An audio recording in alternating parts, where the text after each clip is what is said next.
नमस्ते दोस्तों, कैसे हैं आप। मैं Sujeet Kumar incredible IAS academy में आपका हार्दिक स्वागत करता हूं। आज का वीडियो जो है बहुत ही स्पेशल होने वाला है। एक ऐसे सब्जेक्ट का राज खोलने वाला हूं जिसके पढ़े बिना ना तो आप आईएएस बनिएगा और ना ही आप आईएसडीएम बनिएगा। यानी कि आप किसी भी फील्ड में किसी भी जॉब के लिए, स्पेशली गवर्नमेंट जॉब के लिए अगर तैयारी कर रहे हैं और अगर एनसीईआरटी आप नहीं पढ़ रहे हैं तो कहीं ना कहीं आप अपने साथ धोखा दे रहे हैं। और स्पेशली अगर आईएएस एसडीएम की बात करूं तो अगर ये नहीं पढ़ रहे हैं तो यही वजह है कि आपका 2 साल 3 साल 4 साल 5 साल पटना, प्रयागराज और मुखर्जी नगर में बीत चुका है। एक बार आंख बंद करके दिल पे हाथ रखिए और पूछिए, खुद से पूछिए, मुझसे मत पूछिए, खुद से पूछिए, क्या जो इतना वक्त आपका लगा और आपका आउटपुट कुछ भी नहीं हुआ। इनपुट तो आपने 4 साल दिया, क्यों? इसके पीछे क्या राज था? इसके पीछे यही राज था क्योंकि एनसीईआरटी हमने पढ़ा ही नहीं। अब पढ़ा क्यों नहीं? क्योंकि आज जो है एनसीईआरटी की पूरी गहराई उतरने वाले। वीडियो थोड़ी बड़ी बनेगी लेकिन बड़ी जानदार बनने वाली है और एक इसकी सच्चाई को, ताकि आपको फील हो जाएगा कि बिना एनसीईआरटी, जैसे ही वीडियो समाप्त होगा तो आपके दिमाग में मैं ये फिट कर दूंगा कि बिना एनसीईआरटी पढ़े हुए ना आप सक्सेस कभी कर ही नहीं सकते। और अगर आपको लगता है कि मैं सक्सेस कर जाऊंगा तो वो रियलिटी नहीं है, बल्कि वो कहीं ना कहीं इमेजिनरी है जो आपको कहीं ना कहीं कमजोर बना रही है। अब बात आती है कि एनसीईआरटी क्या है। एनसीईआरटी चाहे जितने शिक्षक के पास मिल जाओ, टॉपर से मिल जाओ, दोस्त से मिल जाओ, सीनियर से मिल जाओ, एनसीईआरटी पढ़ो, एनसीईआरटी पढ़ो, एनसीईआरटी पढ़ो। हर लोग एनसीईआरटी, इस तरीके से तबाही मची हुई है कि हर के दिमाग में एक बार तैयारी करने के लिए जाता है तो उसके दिमाग में ये सुना जाता है कि भाई तैयारी करने से पहले एक बार एनसीईआरटी पढ़ लो। लेकिन फिर भी हम नहीं पढ़ते, क्यों? नजरअंदाज करते, क्यों? इसीलिए क्योंकि यहां लिखा होता है 6 से 12 तक पढ़ना, और 6 से 12 इतनी बड़ी बेइज्जती। मैं आईएएस की तैयारी करने चला हूं और 6 से 12 तक की बुक पढ़ूंगा? क्या सुजीत सर, क्या मजाक कर रहे हो स्क्रीन पे आके? ये भला कोई क्यों कर सकता है? तो मजाक मैं नहीं कर रहा हूं, मजाक अब आगे आने वाला टाइम करवाएगा आपके साथ। जब आपका 3 से 4 साल गुजर जाएगा, 2020 में तैयारी करने चले थे और 2024 आ गया, प्रीलिम्स तक नहीं हुआ। असली मजाक तो तब होने वाला है। मैं तो मजाक कर ही नहीं रहा हूं, मैं तो आपको रियलिटी का एक आईना दिखाना चाहता हूं जिसको आप देख सको। अब जब मैं चर्चा कर रहा हूं तो इसमें 3 लोग मौजूद होंगे। अब देखिए कैसे क्या काम करता है ये।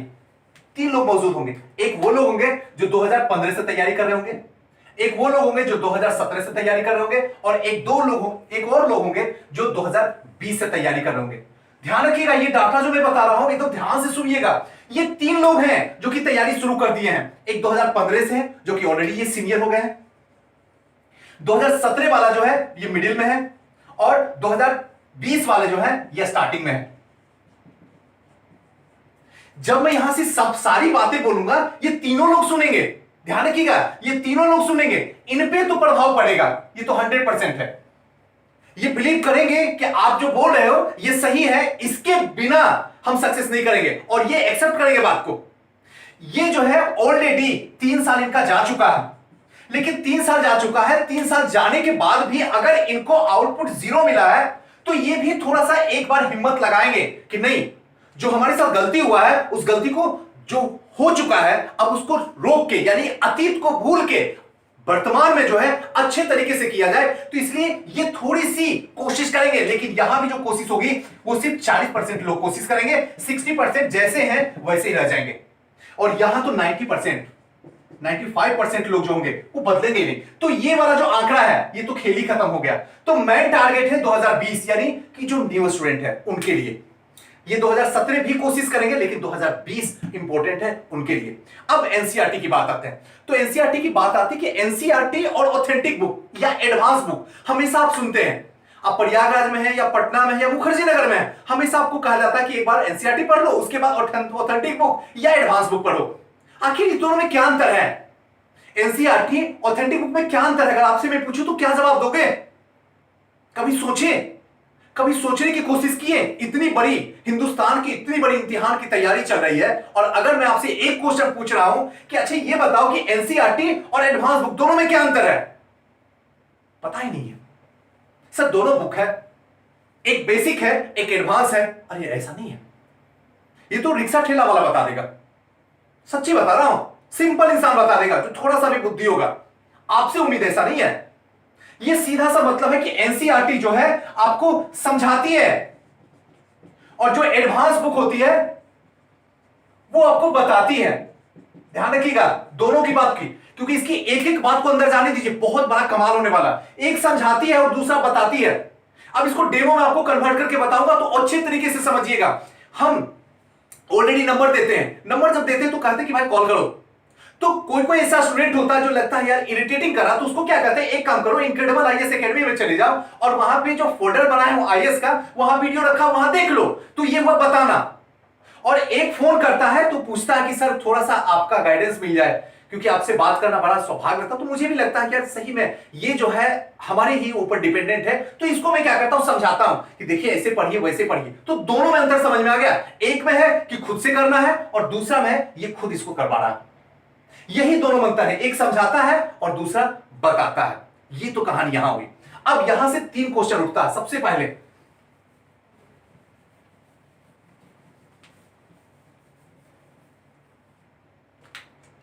पहला क्वेश्चन उठता है कि एनसीईआरटी क्या है। जब तक ये सब क्वेश्चन आप अपने दिमाग में नहीं रखिएगा तब तक एनसीईआरटी पढ़ के भी क्या कर लीजिएगा, समझ में नहीं आएगी। दूसरा क्वेश्चन है एनसीईआरटी क्यों पढ़े, और तीसरा क्वेश्चन जो है एनसीईआरटी कैसे पढ़ें। अगर आप किसी भी सब्जेक्ट को पढ़ रहे हैं, दुनिया में कोई भी काम कर रहे हैं, अगर ये तीनों चीज पता चल जाए, क्या, क्यों और कैसे, अगर ये क्लियर हो जाए तो उस फील्ड के आप बेताज बादशाह हैं, कोई नहीं आपको हिला सकता है। लेकिन प्रॉब्लम है कि ये तीनों हमको समझ में आती ही नहीं है और ना ही हम इसको समझने की कोशिश ही करते हैं। और यही वजह होता है कि हम एनसीईआरटी से दूर हो जाते हैं और एक वक्त ऐसा आता है कि आईएएस ही हमसे दूर कर देता है। फिर सक्सेस कहां से लगेगा, सोच के देखो। तो सबसे पहली बात आते हैं कि एनसीईआरटी है क्या। एनसीईआरटी है क्या, इसके बारे में पहले सोचो और कोशिश करो इसको समझने की कि एनसीईआरटी है क्या। सबसे पहली बात है कि एनसीईआरटी जो है गवर्नमेंट की बुक है, एक। दूसरी बात है कि एनसीईआरटी एक आपका बेस बनाती है। अगर आप जिस चीज की तैयारी कर रहे हो उसकी बेस बना रही है एनसीईआरटी, और बिना बेस बनाए हुए कभी भी मंजिल ऊपर बन ही नहीं सकती है। समझिएगा, बेस है एनसीईआरटी। कहने का मतलब अगर मैं यहां पे आपसे पूछूं कि ताजमहल में वो कौन सा चीज आपको खूबसूरती दिखती है, तो क्या बताओगे आप? कि अगर ताजमहल में जाओ, मैं लेके चलूं और पूछूं कि ताजमहल में क्या दिखता है, तो क्या बताओगे? जनरली लोग ये कहेंगे सब उसकी खूबसूरती दिखती है, प्यार की निशानी दिखती है, मुमताज की याद दिखती है, शाहजहां की बेइंतहा मोहब्बत दिखती है। यही तो बोलोगे ना, जैसे सब बोलते हैं। लेकिन क्या कभी देखे हो कि उस ताजमहल की इतनी सारी खूबसूरती जो है उसके नींव पे खड़ी है? वो नींव दिखता है? नहीं दिखता है। लेकिन सबसे बड़ा जो इंपॉर्टेंट रोल अदा कर रहा है वो नींव कर रहा है, क्योंकि उसकी खूबसूरती उस नींव के बिना जीरो है। क्योंकि जिस दिन उसकी नींव गई, ताजमहल खेल खत्म हो जाएगा, इतिहास के पन्नों में सिमट के रह जाएगा, जो कि अभी दिख रहा है। क्या आपको नहीं समझ में आ रहा? आसानी से आ रहा होगा। उसी तरीके से अगर आप आईएएस बनना चाहते हैं, आप एसडीएम बनना चाहते हैं, तो आपको इस नींव को अपनी जिंदगी में उतारना पड़ेगा। जब तक आप इस नींव को नहीं उतारिएगा तब तक मंजिल तो आपसे बहुत दूर है जी, कोसों दूर है। बस आपको जो है कहीं ना कहीं अंधविश्वास में लगेगा, सुजीत सर मैं तो आज न कल तोड़ दूंगा, फाड़ दूंगा, चीर दूंगा, सुनामी पैदा हो गई। कुछ नहीं हुई है, लौट के जाने की तैयारी कर लीजिए। और ये सच है, इसको कोई भी नहीं काट सकता। इसलिए ध्यान रखिएगा कि एनसीईआरटी जो है वो एक नींव है आपकी पढ़ाई की।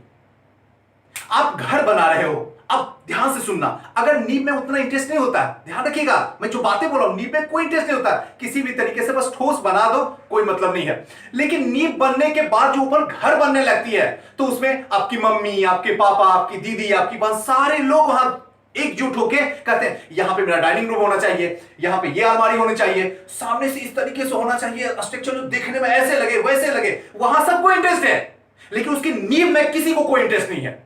कोई इंटरेस्ट नहीं है, कोई दिमाग ही नहीं लगाना चाहता। मेहनत का काम है ना, आसान थोड़ी है। बस लगता है देखने में कि आसान है। वैसे ही जैसे अगर कह दिया जाए कि डेली घूमिए, आपके स्वास्थ्य के लिए अच्छा है, तो है तो बड़ा आसान, लेकिन सुबह उठना कौन चाहता है? सोच के तो देखिए एक बार। सेम कहानी ये भी वही अदा करता है एनसीईआरटी। आप घर के अंदर मार्बल्स न लगाइए, आप घर के अंदर जो है रॉयल पेंट मत कीजिए, तब भी रहा जा सकता है। लेकिन अगर बेस आपका कमजोर है तो उस घर में रहना खतरों से खाली नहीं है। सेम कहानी यही है। आज आप लोग का घर जो है बर्बाद हो रहा है, उजड़ रहा है, आपका 2 साल 4 साल जो समय चला गया, उसके पीछे सिर्फ जिम्मेदार यही है कि आपने बेस को ही नहीं बना पाया। और यही वजह है कि आज न कल 1 साल 2 साल के बाद तो आपको जाना ही पड़ेगा, क्योंकि अब वक्त कहां है मनाने का, अब तो खेल खत्म हो गया।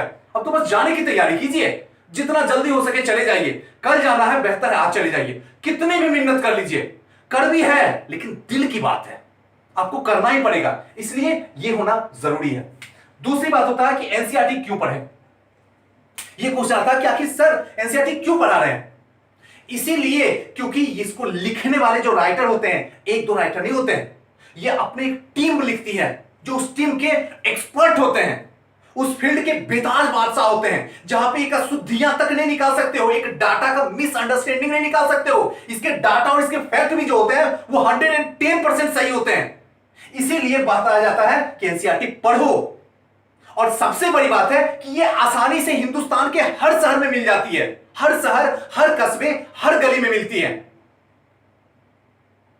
और तीसरी चौथी बात इसकी है कि एनसीईआरटी इसलिए इंपॉर्टेंट हो जाता है पढ़ना, क्योंकि आयोग जो है इस फील्ड के अंदर, आईएएस और एसटीएफ फील्ड यानी कि यूपीएससी और पीसीएस के अंदर जो है रईस ही नहीं आते हैं, इसमें गरीब लोग भी आते हैं। रिक्शे वाले का बेटा, ठेले वाले का बेटा, धोबी का बेटा, जो भी छोटे छोटे लोग हैं जिनकी आर्थिक स्थिति कमजोर है, वो सारे लोग भी होते हैं। और उनके पास इतना पैसा नहीं है कि 1200 की किताब ले ले, 1500 की किताब ले ले, 10,000 की किताब ले ले, तो उनको जो है यही चीज एनसीईआरटी पढ़ना पड़ता है। और आज के डेट में, पहले भी और आज भी और आने वाले समय में भी, आप अगर उठा के देखिएगा क्वेश्चन, तो सारा क्वेश्चन एनसीईआरटी से ही आता है।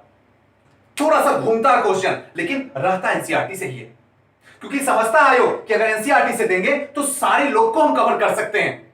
और क्वेश्चन तो यही सारा, लेकिन फिर भी हम क्या सोचते हैं, एडवांस बुक ले लेंगे।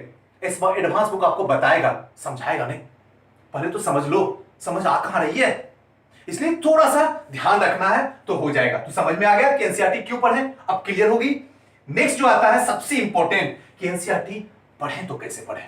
सबसे बड़ी बात यही होती है कि अब तक तो सुजीत सर जो भी बताए सारा चीज अंदर में चला गया और कमाल भी कर जाएगा, लेकिन सबसे लास्ट में जो क्वेश्चन आप रखते हो ना, सबसे बड़ा जो क्वेश्चन होता है यही होती है हमारी लाइफ में, कि पढ़े तो कैसे पढ़े।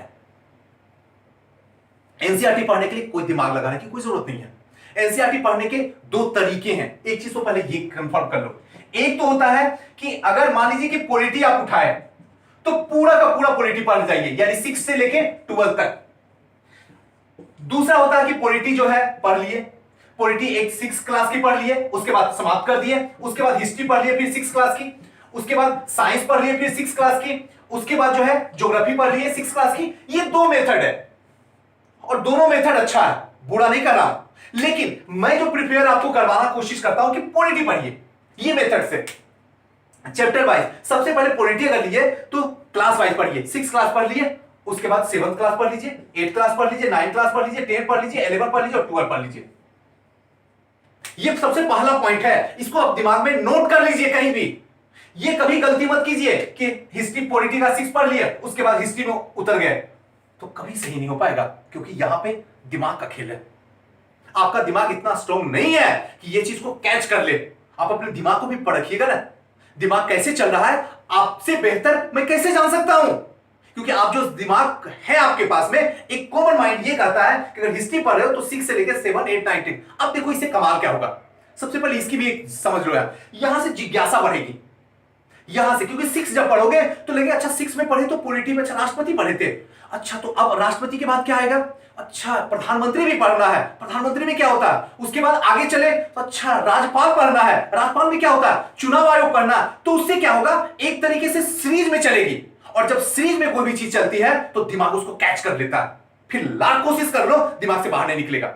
और जब सीरीज तोड़ तोड़ के करोगे तो फिर दिमाग को कैच करने में कंफ्यूजन पैदा होती है, वो दिमाग समझ नहीं पाता है कि ये बंदा अभी तुरंत रात में हिस्ट्री पढ़ा है और फिर सुबह में जो जाके पॉलिटी पढ़ रहा है, फिर रात में जो है साइंस पढ़ रहा, तो दिमाग जो है वो जो इंफॉर्मेशन मिल रही है उसको सही तरीके से इंफॉर्मेशन नहीं मिल रही है, क्योंकि टूट टूट के इंफॉर्मेशन मिल रही है, और उससे क्या होता है, ये माइंड जो है ऑब्जर्व नहीं कर पाती है आपके डाटा, और यही वजह होता है कंफ्यूजन का घर बन जाता। तो बेहतर है इस तरीके से रहिए, जिज्ञासा को पैदा करते रहिए और आगे बढ़ते रहिए। नेक्स्ट आता है कि जब एनसीईआरटी आप पढ़ते हैं, एकदम ध्यान से सुनिएगा, जब आप एनसीईआरटी पढ़ते हैं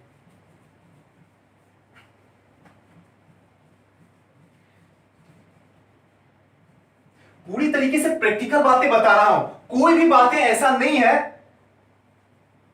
कि आपको हवा हवाई वाली बात बता रहा हूं। आप इसको पकड़िए और आज अभी इसी वक्त अपने दिमाग में डाल लीजिए। मैं सही बता रहा हूं, अगर सक्सेस होना है तो, सक्सेस के पैमाने को उठा के पीना है तो आपको करना ही पड़ेगा।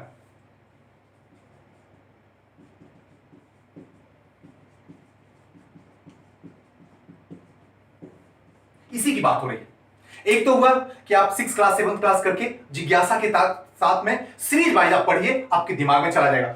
दूसरी इसमें आती है एनसीईआरटी में, कि इसमें जो है सबसे पहले जब आप पढ़ना स्टार्ट करते हैं कोई भी चैप्टर पढ़िए, मान लीजिए कि आए स्टार्ट जो है आपने सिंधु घाटी सभ्यता पढ़ा, सपोज कीजिए सिंधु घाटी सभ्यता पढ़े, तो सिंधु घाटी सभ्यता जैसे ही पढ़ने के लिए शुरू किए हैं तो प्लीज रुकिए, डायरेक्ट मत पढ़िए। एक बात मेरी बात मानिए, सबसे पहले उसके पीछे जाके क्वेश्चन देखिए कि क्वेश्चन क्या पूछा है सिंधु घाटी सभ्यता से, क्योंकि जैसे ही एनसीईआरटी खोलिएगा तो उसके लास्ट पेज पे जो है वहां पे अभ्यास रहता लिखा हुआ, अभ्यास प्रश्न। अभ्यास प्रश्न को देखिए कि अभ्यास प्रश्न में क्या क्या क्वेश्चन पूछा है, एक तो ये, और दूसरा वहीं पे जिसकी भी तैयारी कर रहे हैं, चाहे पीसीएस की तैयारी कर रहे हैं चाहे यूपीएससी की तैयारी कर रहे हैं, उसके सिलेबस को उठाइए और उसके सिलेबस में अब सिंधु घाटी सभ्यता निकालिए। सिंधु घाटी सभ्यता में देखिए कि क्या क्या क्वेश्चन यहां से पूछा गया है। अगर आपको लगता है कि मैं ऐसी हवा में फेंक रहा हूं तो एक बार ऐसे करके देख लीजिए, आपको खुद दूध का दूध और पानी का पानी दिख जाएगा। जब आप सिलेबस में जब आप क्या प्रीवियस ईयर क्वेश्चन निकालिएगा तो प्रीवियस ईयर क्वेश्चन में सिंधु घाटी सभ्यता में क्या दिया वो दिमाग में आ जाना चाहिए, एकदम फिट कर लीजिए। पढ़ने से पहले वो दिमाग में फिट होनी चाहिए और सामने लगा रहना चाहिए कि हाँ ये क्वेश्चन है। और दूसरा, अभ्यास में जो चैप्टर पढ़ रहे हैं, सिंधु घाटी सभ्यता पढ़े तो अभ्यास में जो क्वेश्चन है उसको दिमाग में रख लीजिए। अब आप पढ़ना शुरू कीजिए किताब को, क्योंकि अब आपके दिमाग के अंदर क्या है, ये चीज चल रहा है कि क्वेश्चन ये पूछा है और पढ़ाई शुरू हो रही है। तो जैसे वहां पे उस क्वेश्चन के आंसर के पास पहुंचेगा, दिमाग क्लिक करेगा, अरे सुजीत ये तो यही वाला, यहीं पे आसपास में आंसर है। अब उसको जब पढ़ना शुरू कीजिएगा तो पूरी कंसंट्रेशन के साथ में पढ़िएगा, क्योंकि आपको सक्सेस होना है, क्योंकि अंदर में भूख रात दिन बढ़ती जा रही है। और अगर ऐसे ही पढ़ दीजिएगा उसके बाद क्वेश्चन पढ़िएगा तो हो सकता छोड़ दीजिएगा, तो सुजीत सर छोड़िए ना, कौन इतना करता है। तो फिर कौन इतना करता है तो 4 साल के बाद घर जाता है। लिख लीजिए इसका इंग्लिश क्या होगा, घर जाता है और जाना है, जाना पड़ेगा। और यही सच है, कर भी है, लेकिन दिल की बात है। इसलिए थोड़ा सा आपको पेशेंस के साथ में यहां पे काम करना पड़ेगा। अब एक बात आती है कि सर ये तो बड़ा मुश्किल है। हाँ मुश्किल है, मैं भी कहता हूं मुश्किल है, इतना आसान नहीं है। अगर आसान होता तो सब कोई नहीं पढ़ लेता, सब कोई सक्सेस ना कर जाता, सब कोई आईएएस ना बन जाता। कहां लोग बनते हैं, इतना आसान नहीं है, क्योंकि ये टाइम खोजती है, टाइम समय खोजती है। और आप समय हर जगह देना चाहते हैं, लेकिन जहां पे जरूरत है समय देने की वहां समय नहीं देते हैं। आप में और टॉपर में यही अंतर है, टॉपर यहां समय देता है, वो सक्सेस कर जाता है, आप नहीं दे पाते हो, 2 साल 3 साल 4 साल गुजर जाती है। इस बात को रियलाइज करो कि समय देना पड़ेगा। जब तक समय नहीं दोगे तो आउटपुट कैसे आएगा। लेकिन समय भी जहां दे रहे हैं ये सोच के देना है कि जहां पे दे रहे हैं समय वहां से हर हालत में आउटपुट आना चाहिए, हर हालत में, तभी तो मिलेगा। और यहां है अगर समय जितना ज्यादा दीजिएगा आउटपुट 100% देगा, 100% देगा। लेकिन प्रॉब्लम क्या है, हम यहां समय ना देके हम एडवांस बुक में समय देते हैं। रिजल्ट क्या है, आपके सामने आपके पास में खड़ा पड़ा हुआ, बोलने की कोई जरूरत नहीं है। यहां जो है टोटल 40 से 45 बुक है, पूरा एनसीईआरटी का 40 से 45 बुक है, पढ़ना है। और देखिए पढ़ने के लिए इसका जो टारगेट है सिर्फ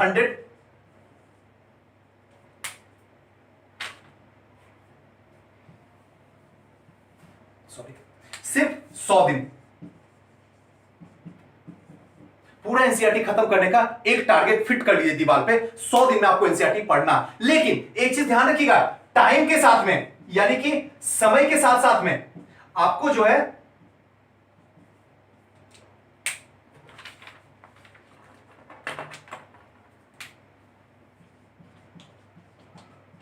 समझ, ध्यान रखिएगा, क्योंकि जब आप टाइम फिट कर दीजिएगा तो आपका माइंड जो है गलत डायरेक्शन में जाना शुरू कर देगा, क्योंकि अब आपको लगेगा समय मेरा बढ़ता जा रहा है, जल्दी जल्दी पढ़ो। लेकिन जब समझ आप फिट कर दीजिएगा, टाइम और समझ और इक्वल टू 100 आवर, तब जब आप पढ़िएगा तो टाइम का भी ख्याल रहेगा और समझ का भी ख्याल रहेगा। जब टाइम और समझ दोनों मिल जाएगा तो आपका 100 दिन में एनसीईआरटी कंप्लीट भी होगा, बेसिक जो है स्ट्रॉन्ग भी होगा। उसके बाद आप एडवांस बुक में चाहे लक्ष्मीकांत की पढ़िए, चाहे बिपिन चंद्रा की पढ़िए, चाहे आप महेश बलवासर की बुक पढ़िए, सारा बुक आपको समझ में आ जाएगा। उसके बाद किसी की कोई जरूरत नहीं है।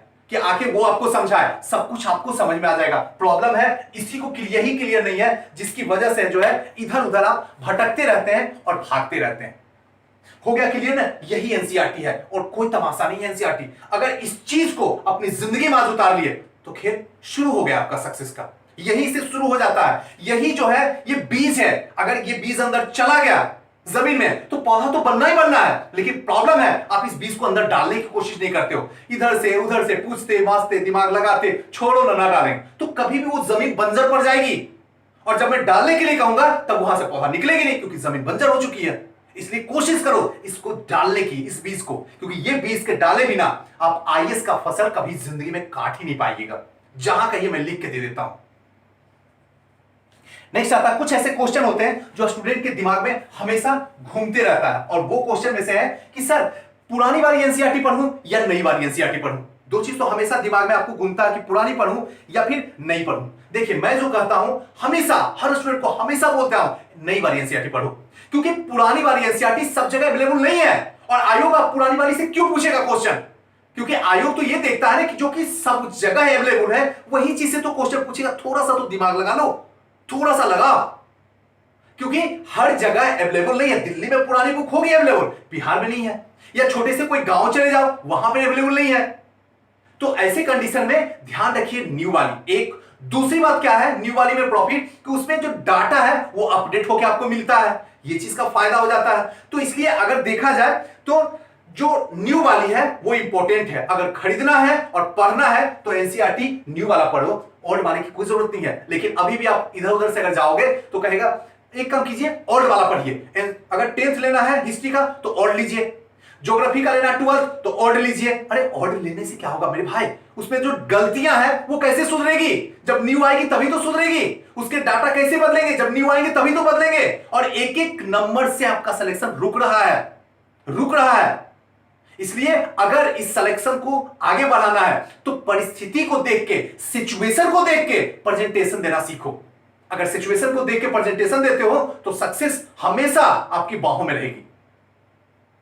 एक क्वेश्चन ये था, ये क्लियर हो गया। एनसीईआरटी 6 से लेकर 12 तक आपको पढ़ना होगा, ये है। और एक क्वेश्चन है, आजकल लोग क्या करते हैं कि एक काम कीजिए एनसीईआरटी को एक बार पढ़िए, दूसरे बार में समझिए, तीसरे बार में अंडरलाइन कीजिए। मैं कहता हूं कुछ मत कीजिए। क्यों कर रहे हैं 3 बार? कितना बड़ा मजाक आपके साथ होता है, कितना बड़ा मजाक कर रहा है। जबकि पता है एनसीईआरटी क्या है, हमारा बेस है, तो फिर 3 बार क्यों पढ़ना, क्यों समझना, क्यों देखना? कहां समय है किसी के पास में कि 4 साल 5 साल में रह के तैयारी करे? एक बार अपने दिमाग को फिट करो कि एनसीईआरटी हमारी नीड है, हमारी बेस है, हमें एक बार में खत्म करना है। एक बार पढ़ के सोच के ये दिमाग को फिट कर दो, ये सॉफ्टवेयर में वैसे ही सिस्टम को सेट कर दो कि एक बार पढ़े, समय लगे तो लगे, लेकिन एक बार में खत्म होना चाहिए। 3 बार क्यों पढ़ूं? अगर यहां डेमो देने की कोशिश करूं कि चलो भाई मेरी शादी किसी लड़की से होने वाली है, हमें पता है अच्छे घर की है, अच्छे परिवार की है, मैं ऑलरेडी उसे 5 साल से जान रहा हूं, बहुत अच्छी है, जो कि मुझे भी प्यार करती है, मैं भी उसे प्यार करता हूं। अब उसे देखने क्या जाऊं? कौन सी लंबाई देखनी है, कौन सी साड़ी में पहन के उसको देखनी है? तनिक दिमाग तो लगा लो, थोड़ा सा तो यूज करो दिमाग को। जब सब कुछ पता है तो बस शादी करो ना, क्या समय मतलब बर्बाद करना, या क्यों अपनी जिंदगी को उस जगह पे ले जाना जहां पे खामियां दिखाना? तो जाहिर सी बात है एनसीईआरटी भी वही कमाल है। एक बार पढ़ो, समय लगे तो लगे, अच्छे तरीके से पढ़ो। प्लीज 3 बार पढ़ने की कोई जरूरत नहीं है, क्योंकि और सारा काम पड़ा हुआ है, इसी में समय नहीं गुजारना है। एडवांस बुक भी पढ़ना है, क्योंकि वहां से मेंस भी तो क्लियर करना है। एडवांस बुक पढ़ना है, वहां से इंटरव्यू भी तो क्लियर करना, वहां तक का सफर भी तो पूरा करना है। इस चीज को थोड़ा सा ध्यान रखिएगा। नेक्स्ट लास्ट इस सेशन का जो लास्ट क्वेश्चन है कि सर नोट्स बनाएं, मैं तो फेवर में नहीं हूं। आप अगर चाहते हो तो बना लोगे, तो मैं रोक भी नहीं सकता हूं और आप रुक भी नहीं सकते। नोट्स क्यों बनाओगे? कौन सा नोट्स काम देगा? रिवीजन सर, रिवीजन क्यों? रिवीजन तब ना हुआ कि जिस समय आप पढ़ रहे थे, पढ़ के छोड़ दिए। आप एक बार पढ़िए, 24 घंटे के बाद एक बार फिर से पढ़ लीजिए, 24 घंटे के बाद में 7 दिन के बाद एक बार पढ़ लीजिए, 15 दिन के बाद एक बार पढ़ लीजिए और 30 दिन के बाद एक बार पढ़ लीजिए। किस बात की नोट्स की जरूरत है? तनिक सोच के तो देखिए। अब आपको लगेगा कि बस ऐसे बोलते हो जैसे लगता है कि बच्चों का खेल है, सच में बच्चों का खेल है। बस एक बार इसके अंदर फिट तो करो, क्योंकि मैं क्या बोला हूं कि मेंटली जो दिमाग में आप सेट करते हो, जो दिमाग में आप इनपुट डालते हो, वही दिमाग का आउटपुट देता है। तो आप ये ही हो, दिमाग के अंदर इनपुट ही डाले हो, ये बहुत मुश्किल है, ऐसे है वैसे है, हवा है तोप है, तो दिमाग का आउटपुट जो निकलता है वो भी वही निकलता है। ये तुमसे नहीं होगा और डिसाइड भी हो जाता है तुमसे नहीं होगा और लौट जाते हो। क्यों ना आज अभी इस सेशन के बाद में सेट कर ले, सच में बच्चों का खेल है तो इसका आउटपुट भी बच्चों का खेल निकलेगा। यही तो हो रहा दुनिया के साथ में। समझो, एक बार इस साइंस को जिस दिन समझ लिए ना, उस दिन ये सब तो बच्चा है, प्रॉब्लम हमारे दिमाग के अंदर है। अगर हम नहीं बन रहे हैं तो इसके पीछे वजह न दुनिया है, न दाढ़ी है, न रिश्तेदार है, न नातेदार है, न दोस्त है, न सर है। सारा खेल इस दिमाग का है। जिस दिन इसको सेट कर लिए उस दिन सक्सेस, और अगर ये आपको सेट कर लिया तो फिर अनसक्सेस। चलिए आते हैं, तो इस तरीके से अगर कर लेते हैं तो आपको नोट्स बनाने की कोई जरूरत नहीं है। इसका डेमो बताता हूं। जिस दिन आपको ऊपर वाले की दुआ से और आपकी मेहनत रंग लाई, मेंस लिखने का मौका मिल गया, तो कोई नोट्स नहीं काम देता है। सिर्फ फॉर्मेट दिमाग के अंदर काम देता है और शब्दों का खेल वहां खेला जाता है। कुछ भी याद नहीं रहता है, सब कुछ तौल के भाव में बिक जाती है नोट्स। सच बता रहा हूं। इसलिए नोट्स में समय देने से बेहतर है कि इसको दिमाग के अंदर समय दे दिया जाए।